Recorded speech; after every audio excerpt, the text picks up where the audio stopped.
Vivemos uma sociedade permissiva e corrupta. Infelizmente, essa cultura de perversidade pode invadir a igreja, a família da fé. Acredito que você conhece ou já ouviu histórias tristes de pecados que abalaram comunidades cristãs de forma muito séria. A igreja é uma comunidade formada por pecadores. Isso significa que ocorrerão problemas graves afetando as nossas igrejas. Contudo, também é verdade que esses pecadores podem se arrepender dos seus pecados e assumir um estilo de vida contracultural, de compromisso com os valores do reino de Jesus, de compromisso com o próprio Senhor Jesus Cristo. A Igreja de Cristo, ela é santa, segundo a Bíblia. O povo de Deus foi separado para viver um estilo de vida distinto aqui na terra. A santidade é uma marca indelével da noiva do Cordeiro. Essa santidade ela não é abstrata, é real, consistente, e é pela ação santificadora do Espírito Santo que é possível. Essa luta contra o pecado, que assedia a igreja constantemente, e a confissão dos erros quando cometidos, só é possível pela própria ação de Deus na vida da igreja, chamando a igreja ao arrependimento, quando pecados acontecem tanto coletivamente quanto individualmente. A maturidade da igreja também se prova a partir do compromisso que a igreja tem com a formação do caráter cristão de seus membros, através do exercício da disciplina eclesiástica. Uma igreja madura celebra a disciplina, e o cristão, quando comete pecado e dele não se arrepende, precisa ser disciplinado pela igreja, para o seu próprio bem e para o bem de toda a igreja. O contexto imoral em que a igreja coríntia se encontrava naquela cidade não é diferente dos nossos dias. Leia comigo a primeira carta aos Coríntios, capítulo 5. 1 Coríntios, capítulo 5. Geralmente se ouve que há entre vós imoralidade e imoralidade tal, como nem mesmo entre os gentios, isto é, haver quem se atreva a possuir a mulher de seu próprio pai. E contudo, andais vós ensoberbecidos, e não chegastes a lamentar para que fosse tirado do vosso meio quem tamanho ultraje praticou. Eu, na verdade, ainda que ausente em pessoa, mas presente em espírito, já sentenciei, como se estivesse presente, que o autor de tal infâmia seja, em nome do Senhor Jesus, reunidos vós e o meu espírito, com o poder de Jesus nosso Senhor, entregue a Satanás para a destruição da carne, a fim de que o espírito seja salvo no dia do Senhor Jesus. Não é boa a vossa jactância. Não sabeis que um pouco de fermento leveda toda a massa? Lançai fora o velho fermento, para que sejais nova massa como sois de fato, sem fermento, pois também Cristo, nosso Cordeiro Pascal, foi imolado. Por isso celebremos a festa não com o velho fermento, nem com o fermento da maldade e da malícia, e sim com os asmos da sinceridade e da verdade. Já em carta vos escrevi que não vos associasseis com os impuros. Refiro-me com isto, não propriamente aos impuros deste mundo, ou aos avarentos, ou roubadores, ou idólatras, pois neste caso teríeis de sair do mundo. Mas agora vos escrevo que não vos associeis com alguém que, dizendo-se irmão, for impuro, ou avarento, ou idólatra, ou maldizente, ou beberrão, ou roubador. Com esse tal, nem ainda comais. Pois com que direito haveria eu de julgar os de fora? Não julgai vós os de dentro? Os de fora, porém, Deus os julgará. Expulsai, pois, de entre vós o malfeitor. Os coríntios eram crentes em Cristo. No entanto, alguns estavam vivendo um estilo de vida incoerente ao Evangelho. Havia todos os tipos de pecados naquela igreja, e o Senhor Jesus, por sua vez, quer que a sua igreja seja sem defeito, sem mácula, pura e inculpável. Ele quer um povo santo. Por isso, Paulo aqui, em 1 Coríntios, escreve com o objetivo de ensinar aquela comunidade a tratar dos problemas morais que ali existiam. Um dos problemas com os quais ele teve de lidar é o problema da tolerância à imoralidade. E esse é o tema do capítulo 5. As pessoas da comunidade sabiam que havia imoralidade ali no meio. Aquela imoralidade que Paulo descreveu no texto. Mas ninguém fazia nada a respeito. Nenhuma reação foi identificada na igreja. Parece que a consciência dos crentes se tornou entorpecida diante do pecado. A igreja de Cristo, ela precisa ter sensibilidade e firmeza para reconhecer e tratar a imoralidade de seus membros, pois do contrário, ela ofende o santo Deus. A responsabilidade de lidar com o pecado do próximo é um dever comunitário. Se você conhece alguém que vive em deliberada rebeldia, se conhece algum cristão que passou a viver uma vida pecaminosa, o que a Bíblia nos ensina da boca do próprio Senhor Jesus Cristo é aquilo que está descrito lá em Mateus capítulo 18, versículos 15 a 17. E então, se ele não te ouvir, leve 2 ou 3 testemunhas para conversar com ele. Se ele não os escutar, comunique os líderes da igreja para que tal pessoa seja disciplinada. Por que o rigor da disciplina? Porque Deus quer a sua igreja pura, levando o irmão em pecado ao arrependimento. E nós também queremos. A igreja é uma comunidade de pecadores, mas que busca viver cada dia em santidade. Esse é o processo contínuo de despojar-se e revestir-se que Paulo nos ensina, por exemplo, em Efésios capítulo 4 e também em Colossenses capítulo 3. Se alguém da comunidade, mesmo após ser confrontado e disciplinado, permanece trilhando os caminhos de morte sem dar sinais de arrependimento, o próximo passo é excluí-lo da igreja. Isso mesmo, excluí-lo da igreja. Paulo usa a expressão entregue a Satanás. A exclusão da igreja é uma declaração de que tal pessoa é pagã, incrédula e descrente.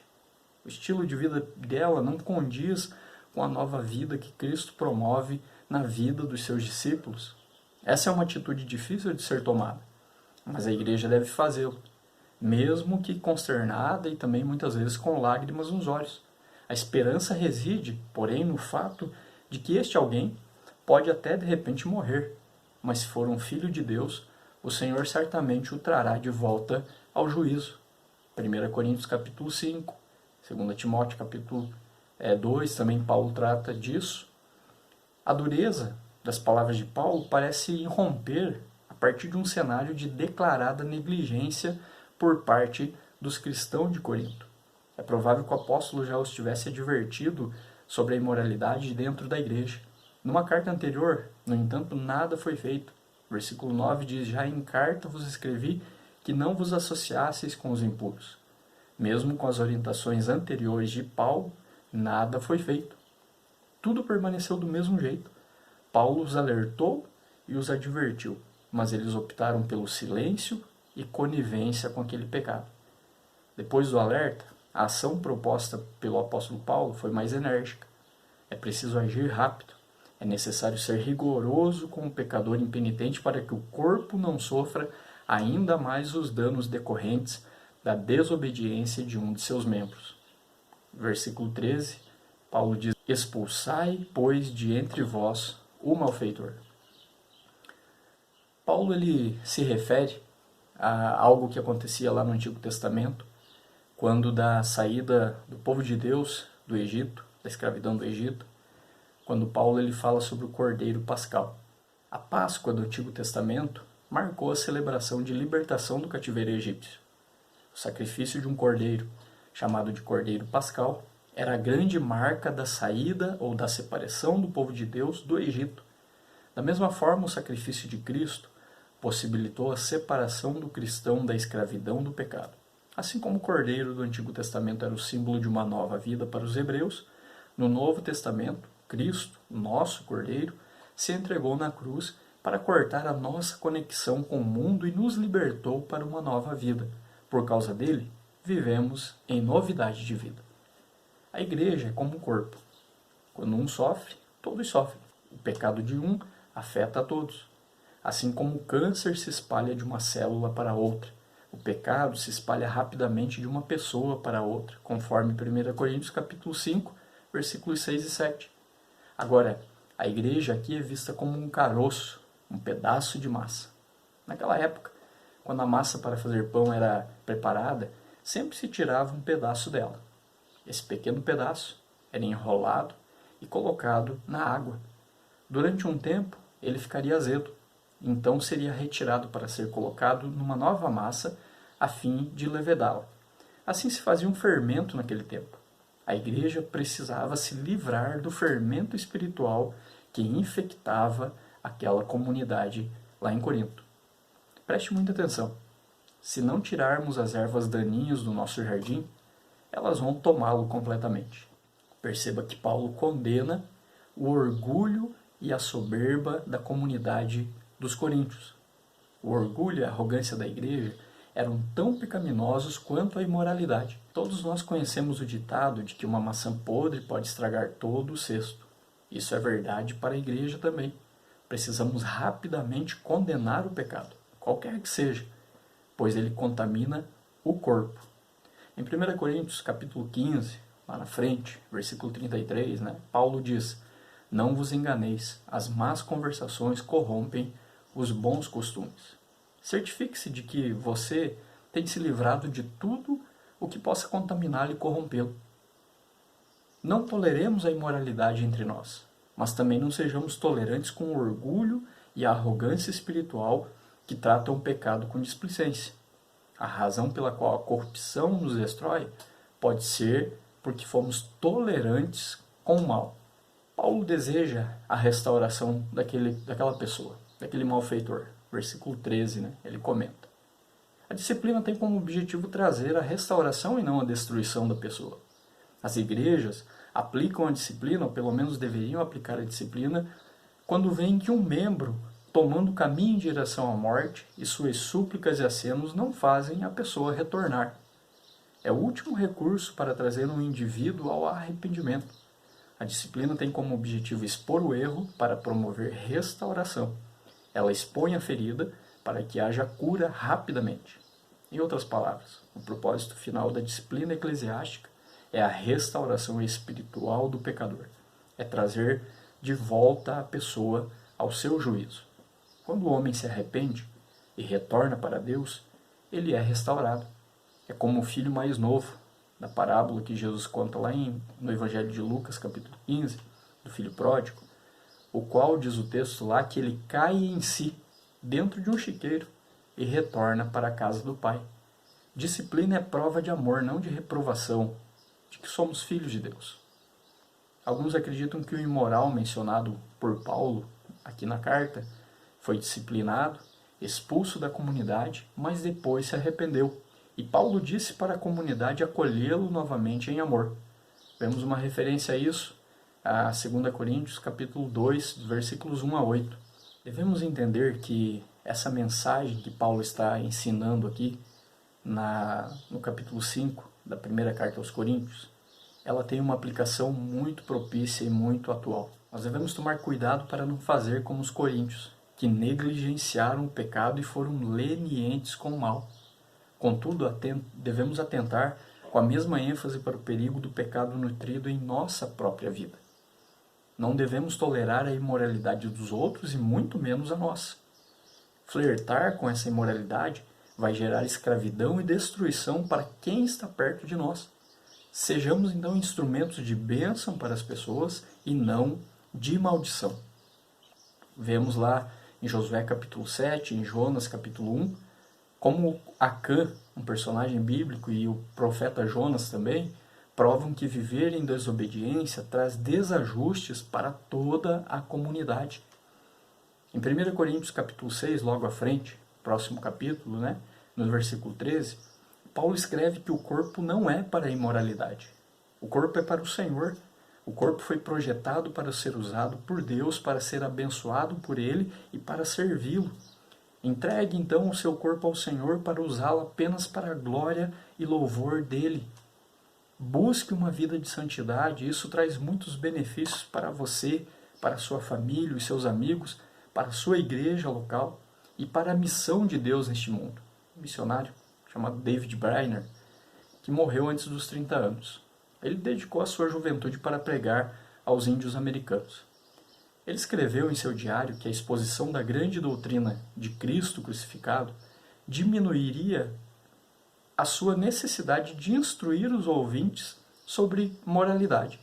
Para ele, a santidade, ainda que em pequenas atitudes, é encorajada quando pessoas são tomadas pela consciência de quem Cristo é e do que ele realizou na cruz. De fato, não há argumento maior e mais poderoso para se lutar contra a imoralidade do que se render totalmente a Cristo como expressão da gratidão por tão grande salvação que ele nos proporcionou. Ele nos deu gratuitamente essa salvação. A compreensão, então, do Evangelho é eficiente para salvar e santificar a vida do pecador. Quando alguém se rende a Cristo, há uma transformação radical em sua vida. Quando alguém se torna discípulo de Jesus, essa pessoa não pode permanecer nos mesmos pecados. Se eu compreendo a graça, não vou me sentir livre para cometer os pecados pelas quais Jesus morreu. A graça que salva é a mesma graça que santifica. A maior força contra a imoralidade é acolher a mensagem do Evangelho e viver em gratidão e amor a Deus a partir dela. Mas se você estiver vivendo em imoralidade, deve se lembrar que o pecado pode haver te contaminado com muita profundidade. Mas Jesus purifica de todo pecado. Portanto, se você está vivendo assim, volte-se para Jesus. Volte-se para o Cristo crucificado. Volte-se para o Cordeiro Pascal. Cristo se entregou pela igreja com o fim de santificá-la, tendo-a purificado. Conforme a gente encontra Paulo também falando em Efésios, capítulo 5, a outra carta, Paulo diz que Cristo morreu pela igreja a fim de santificá-la para apresentá-la a si mesmo, igreja gloriosa, sem mácula, santa e irrepreensível. Portanto, devemos lutar pela santidade da igreja e atentar para a nossa própria vida. Devemos romper com a velha vida, lançar fora qualquer bola de massa estragada que contamina os nossos pensamentos, as nossas motivações, os nossos sentimentos, as nossas ações, que nos afastam de Deus. Devemos nos submeter à disciplina do Senhor, porque ela nos salvará de dores ainda maiores. A igreja militante está lutando em um campo minado, em um campo em que o pecado, as tentações existem, são diárias, mas nós devemos, por meio da graça de Jesus, por meio também desse instrumento poderoso e maravilhoso que Deus nos deixou como igreja, a disciplina. Quando erramos, eu e você estamos sujeitos a errar, mas quando errarmos, nos submetermos à disciplina que a igreja, como representante de Cristo aqui na terra, pode trazer para nós, para a nossa restauração, para que a gente possa limpar esse campo minado do pecado, para a glória de Deus.